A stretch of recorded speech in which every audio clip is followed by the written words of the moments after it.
Dans Jean 1:1 et dans Jean 1:12, il dit à tous ceux qui l'ont reçu. Il dit au commencement de la parole, mais à tous ceux qui l'ont reçu. Il dit qu'il y en a qui écoutent la parole qui ne la reçoivent pas. Il dit mais à tous ceux qui l'ont reçu, elle a donné le pouvoir. Jean 1:12. Jean 1:1, au commencement était la parole. Jusqu'à 3. Rien de ce qui existe a été fait sans elle. Tout ce qui existe par elle et pour elle. Dieu est la parole. C'est pourquoi quand tu reçois la parole, tu reçois Dieu. Quand tu entends la parole, tu entends Dieu. Et quand tu lis Jean chapitre 1 au verset 1, au verset 2, au verset 3, tu verras que Dieu dit que c'est la parole qui a tout fait. Et rien de ce qui existe n'a été fait sans elle. Ta santé, c'est une parole qu'il faut. Ta restauration, c'est une parole qu'il faut. Il envoie la parole. Il a guéri par la parole. Sa parole crée, restaure, guérit, rétablit. C'est pourquoi quand tu écoutes la parole, donne-toi entièrement. Et c'est pourquoi il dit qu'à tous ceux qui l'ont reçu, pas à tous ceux qui ont entendu. Recevoir, c'est accepter. Il dit à tous ceux qui l'ont reçu, elle a donné le pouvoir de devenir enfants de Dieu. Nous sommes faits à l'image et à la ressemblance de Dieu. Il dit nous sommes des dieux. Et en qualité de Dieu, tu opères dans l'impossibilité. Rien ne peut t'arrêter, rien ne peut te bloquer, rien ne peut t'empêcher. Dieu que tu adores là, il est au-dessus des hommes. Ne t'ai-je pas dit que si tu crois, tu verras la gloire de Dieu. Il dit quoi? Heureux ceux qui ont cru sans savoir. Ta vie commence par ta foi. Le thème de ce matin est un thème invocateur et révélateur. Je te mets ce matin en présence et en connexion. Alors que tu écoutes la parole, je te fais naviguer dans le monde des esprits. Tu te tiens assis dans cette salle. Je propulse ta destinée. Je te fais quitter le sol et tu montes dans l'atmosphère. Je te fais rencontrer le roi des gloires. Alors que Dieu te parle ce matin, c'est une rencontre. Quand tu entends la voix de Dieu, c'est une rencontre. Et je rencontre Dieu ce matin et tu rencontres Dieu ce matin et nous rencontrons Dieu ce matin. Au son de la parole de Dieu, alors qu'il est écrit, c'est Dieu qui est présent devant toi. Ce matin, ton histoire change. Alléluia. S'il te plaît, ouvre ton cœur. Le thème de ce matin, c'est prenons nos responsabilités. Prenons nos responsabilités. Prends tes responsabilités. Tu es plus que responsable de ta vie. Et quand tu atteins l'âge majeur, la suite de ta vie dépend de toi. Vous savez, il y a un homme de Dieu qu'on appelle Ecclésiaste qui va faire un constat et qui nous amène à un niveau de réflexion. Vous savez, bien aimé,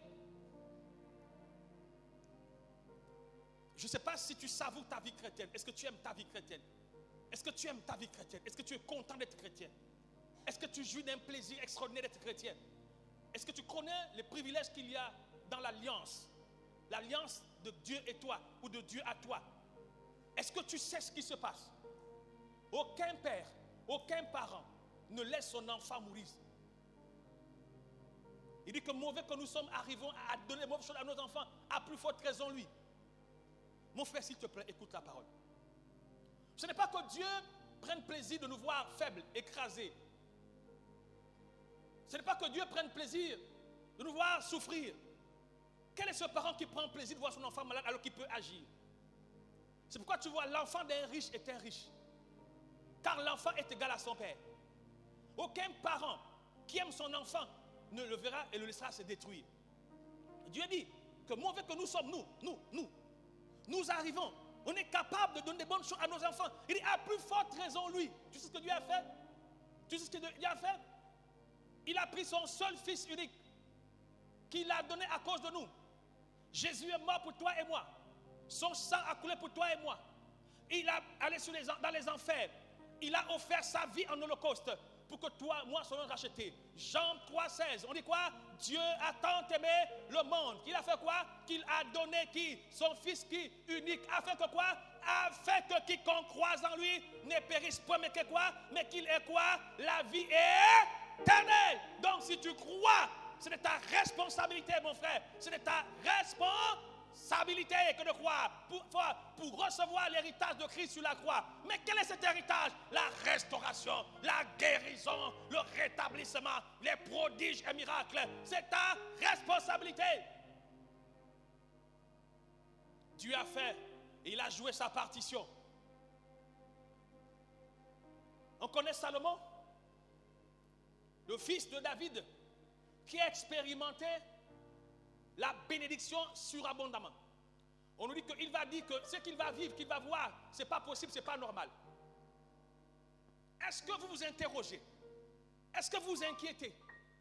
Est-ce que vous êtes énervé de voir l'obscurité opérer et imposer son règne à la lumière? Est-ce que tu es énervé de constater ce que je constate? Quelqu'un a dit on va tous mourir, bien sûr. Mais mon ami, il faut mourir pour une cause noble. Vis pour un but divin. Ne vis pas que pour toi, tu n'auras servi à rien. Vis pour la gloire de Dieu. Vis pour que Dieu soit glorifié. La Bible parle des riches pour Jésus. Il y a des gens que Dieu doit rendre riches à cause de sa volonté, à cause du plan, à cause de l'œuvre qu'ils accomplissent. Il y a des gens qui ne pourront pas mourir avant que Dieu n'ait dit un dernier mot. Pourquoi? Parce que ces personnes lui sont tellement utiles. Il y a des gens que Dieu a mis à part. Même s'il y a un accident, lui il sort. Il coûte trop cher à Dieu. Il coûte trop cher à Dieu. Il y a des gens que Dieu traite comme étant la prunelle de ses yeux. Il y a des gens, quand ils crient, le ciel s'ouvre. Comme un enfant sevré entre les mains de sa mère. Dès qu'il commence à pleurer, l'enfant ne s'inquiète pas d'où vient la nourriture. Il y a des gens sur la terre qui sont des co-héritiers véritables, authentiques avec Jésus-Christ. Il y a des gens qui ont leur nom écrit en caractère gras. Est-ce que tu sais qu'il y a des gens qui ont autour d'eux, on dit quoi, des anges les plus puissants? Pourquoi? Parce que Dieu préserve leur vie. Prenons les responsabilités, mon frère. Mangeons, c'est bien. Buvons, c'est bien. Mais nous voulons plus que ça. Vous savez, ici en Zong, si on ferme les boutiquiers, tous les zonguistes auront faim. Si les quincailleurs ferment leur quincaillerie, tous les zonguistes ne vont pas construire. La plupart sont des musulmans. Il n'y a pas de chrétiens. Tu sais, moi, ça me dérange. Pas tant que je suis contre eux. Mais tu sais, la nature a horreur du vide. Où sont les chrétiens? Où sont les chrétiens? Au-delà du Gabon. Souvent, quand je compare les chrétiens aux musulmans, nous sortons des mêmes patriarches. On est un peu du même sang.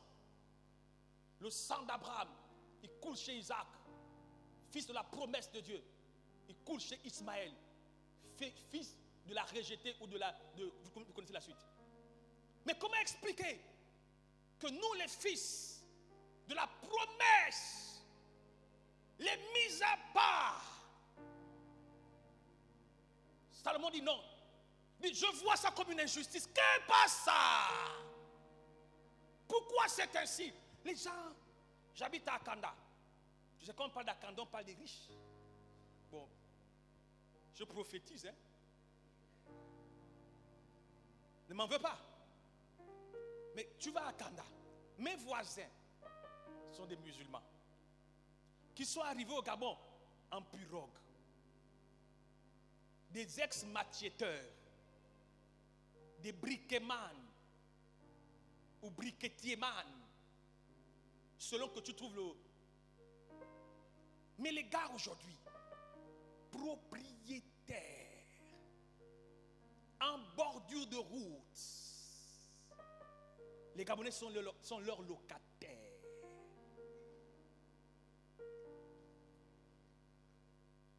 Autrefois, la route était grande. Ils ont fermé. Mais en fait, les musulmans et les chrétiens, on a le même sang Abraham, le sang Abraham. Pourquoi? Mais mon cher, on ne sait pas faire des constats. Et on ne sait pas prendre des résolutions. Ça ne nous dit rien. Regardons l'émission que nous avons tous ensemble. Quand tu lis Matthieu 28, 19, il dit quoi? Jésus, avant de partir, il était en train de monter. Avant son départ, il donne les dernières consignes. Et tu sais, quand quelqu'un va mourir et qu'il donne les dernières paroles, ce sont les paroles les plus importantes qu'il donne. On dit la dernière volonté. Il dit, allez partout et faites des nations des disciples. Baptisez-les quoi? Au nom du Père, du Fils et du Saint-Esprit. Verset 20 dit quoi? Et enseignez-leur à observer tout ce que je vous ai prescrit. Voici, je suis avec vous. Regardons-nous aujourd'hui. Dis à ton voisin, prends tes responsabilités. Et ici à Anzong, quelle est notre sphère d'influence? À Libreville, nos cousins, ils ont des pays entiers. Iran, Irak, Turquie aujourd'hui. Les gars, ils sont partout. Et le Gabon, si rien n'est fait dans 10 ans, 15 ans, tu es un futur musulman. Je dis ça doucement, pour que tu n'entendes pas trop fort. Si tu ne fais pas attention, futur musulman. Parce que vous dites, oh non, ça va aller, pourquoi encore? Bon, tant pis. Mon ami, les gars font de la conquête. Ils occupent les sphères du pouvoir.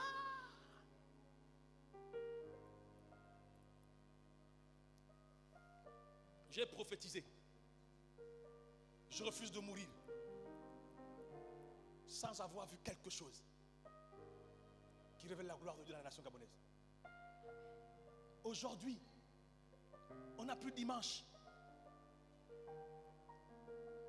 Aujourd'hui, les chrétiens sont repoussés. Dieu ne fait rien dans ta vie tant que toi tu ne fais rien. Ça ne nous dit rien, chrétien. Il n'y a pas d'orgueil chrétien. Mais ce n'est pas qu'au niveau des âmes, même au niveau des pasteurs. Un pasteur, il a 3 milliards dans son compte bancaire, il fait le selfie. I'm a rich pastor, look at me very well.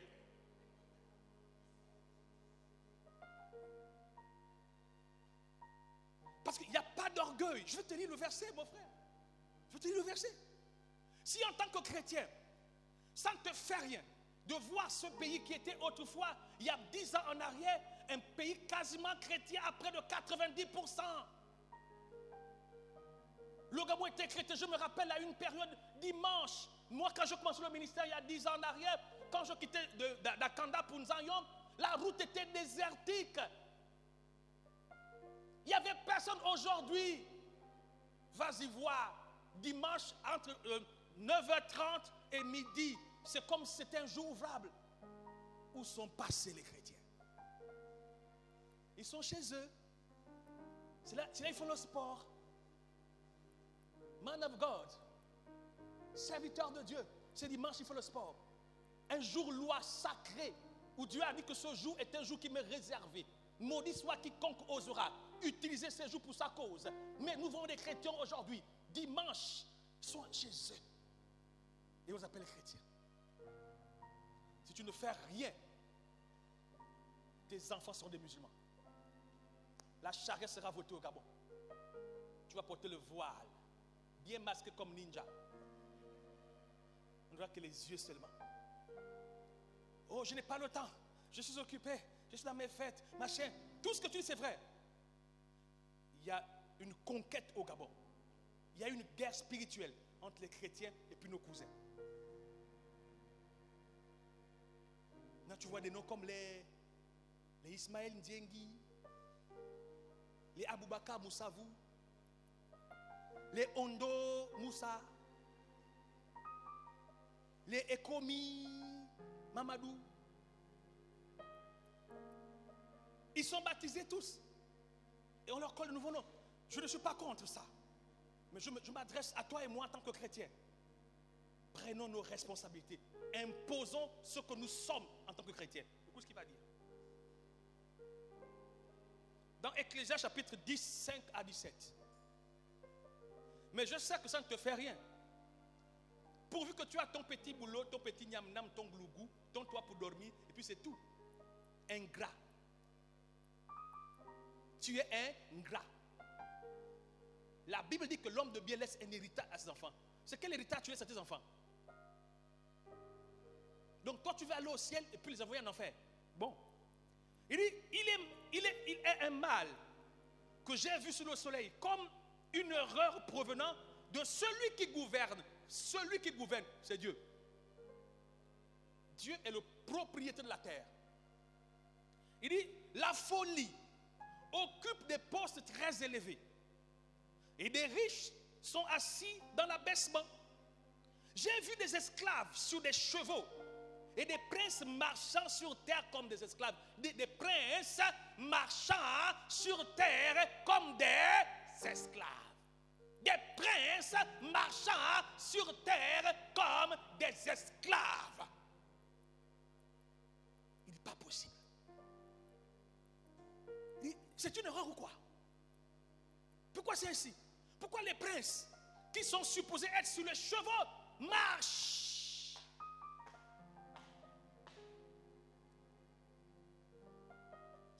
Les gens s'en foutent de ça.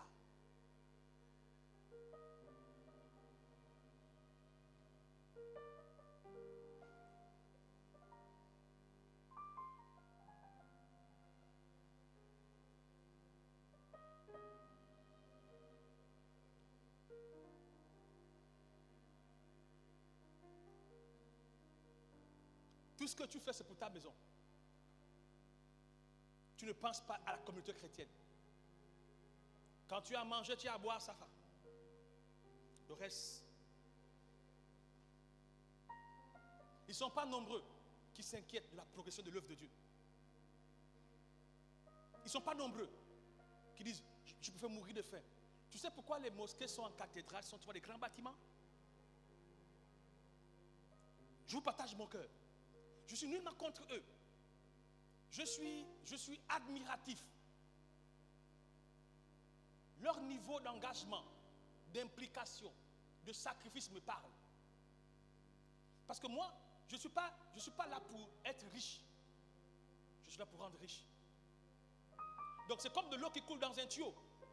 L'eau n'appartient pas au tuyau. Le tuyau est un canal de passage d'eau. Mais l'eau mouille le tuyau.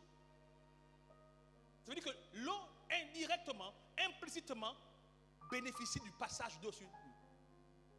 C'est mon histoire, c'est ma vie. J'ai mal de voir les chrétiens comme ça à la remorque. Vous savez, au Gabon, il n'y a même pas une banque chrétienne. Il n'y a pas une école supérieure chrétienne reconnue par l'État. Il n'y a pas une institution chrétienne véritable, tangible, en tant que chrétien au Gabon. Laissons les catholiques, laissons l'Alliance chrétienne. Parce que l'Alliance chrétienne, ce n'est pas une église fondée gabonaisement parlant. Laissons même Pentecôte. Les catholiques, on sait où ils viennent. Aujourd'hui, vous connaissez l'archevêque Ibeba, pas Iba. Vous connaissez? Il est libre de parole parce qu'en fait, ils sont un territoire. Église de réveil, on est où? On est où? Le seul environnement où brille le désordre est l'absolu. Église de réveil. Ça nous dit quoi? Les clandomanes, quand vous sortez, il y a combien de chrétiens là-bas? Les magasins, il y a combien de chrétiens là-bas? Parce qu'on ne fait rien. C'est pourquoi ce matin, je ne veux pas tout développer ce matin parce que le temps m'est imparti. Je voudrais que tu t'arrêtes un instant. Et tu te poses la question. Dieu t'a-t-il envoyé sur la terre que pour ça? Ce que tu fais là, c'est moi ça. Manger, dormir, boire, faire des enfants, puis c'est tout.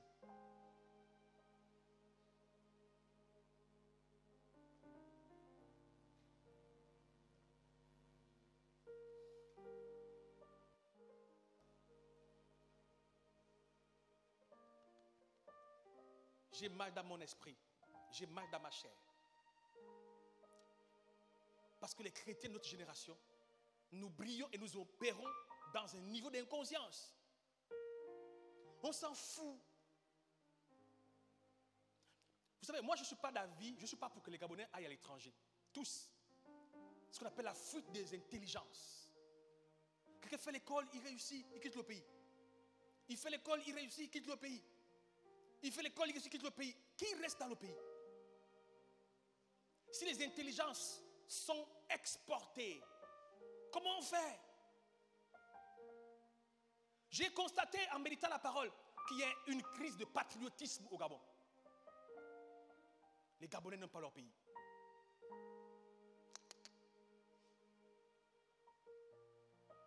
Les Gabonais n'aiment pas leur pays.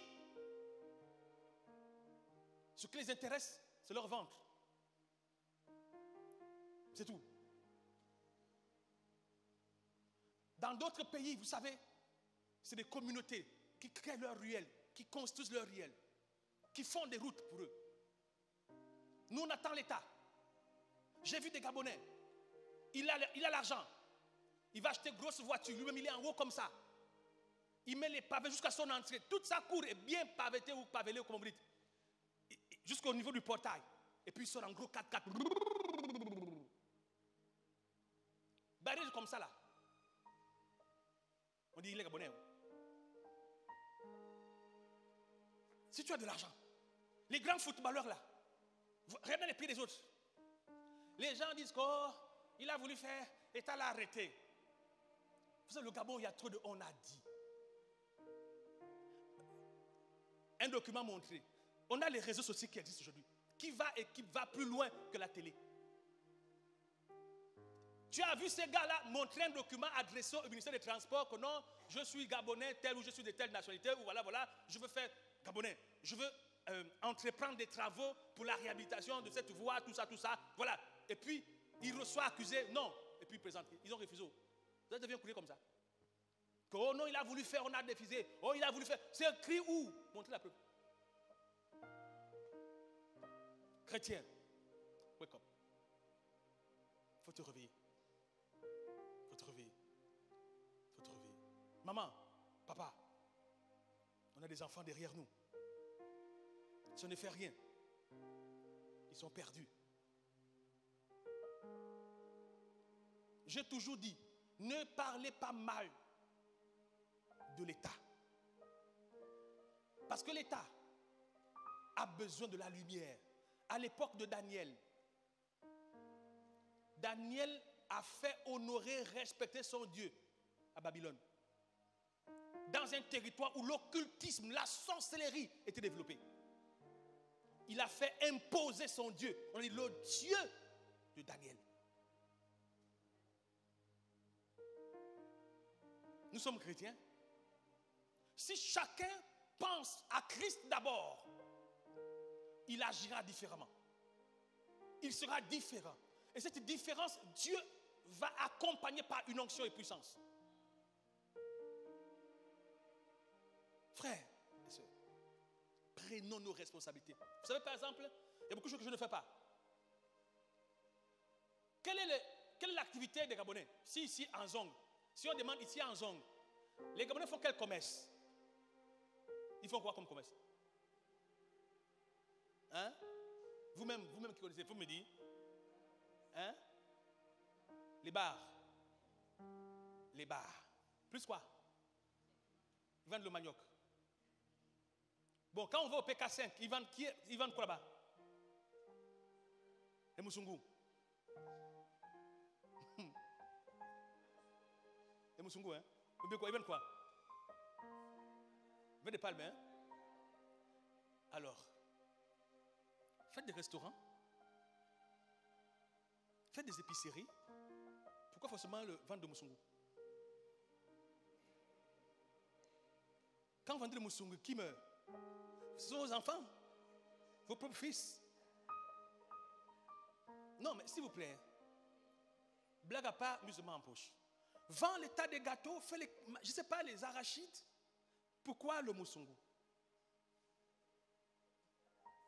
C'est un business, c'est vrai. Mais quand tu deviens patriote et que tu penses Gabon, tu deviens un partenaire du développement stratégique. C'est que tu penses à ce que les choses soient dans une norme. Je ne suis pas contre ceux qui ont des commerces. Oui, c'est un business. Mais à des niveaux de ta marche chrétienne, deviens celui qui aide Dieu à agir.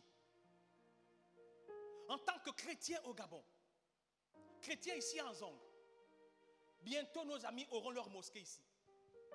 Et pas des moindres, ils vont nous botter le pion. Ils ont les matériaux de construction. Le sable, c'est eux. Le ciment, c'est eux. Le gravier, c'est eux. La main-d'œuvre, c'est eux. Toi et moi, on est où? Même quand on dit on va construire le petit bâtiment ici, là, tu dis oh, oh, ah, oh. Quand ils vont te damer la mosquée ici, mon ami, tu vas comprendre que les gars ne blaguent pas.